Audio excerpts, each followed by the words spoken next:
Hit it. Tom Brady, he was like, no, I'm going to bring out 2 players that can still really play. Gronkowski, AB, who people have just written off completely. We don't even know about them. They already had 2 other all-star. 24/7 champion Rob Gronkowski. That's right. I said the same thing the other day. I was watching. I showed Pittsburgh. He's a 24/7 champion too. She said, what? That Super Bowl champion right there? 24/7 champion. He beat R-Truth one day. The great R-Truth. The second football player to be in a championship situation with R-Truth in his entire career. You remember who the first one was? Who was the first one? Was it when he was K Quick still? No, he was Ron Killings. He was Ron the Truth Killings. Oh, in TNA then.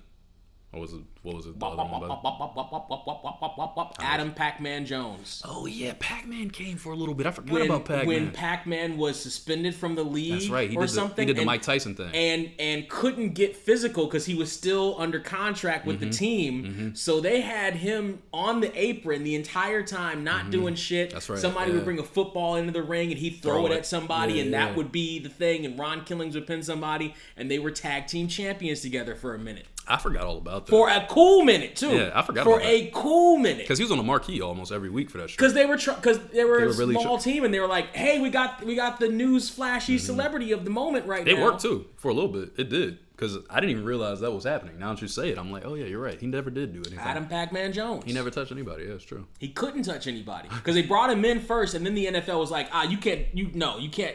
Or whatever team he was with, Cincinnati, I think, was like, no, you can't do. If you get injured doing that fake shit on your fucking fuck you, and he was like, all right, fine, I'll just sit on the apron and make my money. Funny thing is, that's similar to what happened to Tyson though, where he couldn't get his license to box for that stretch, and he ended up in WWE.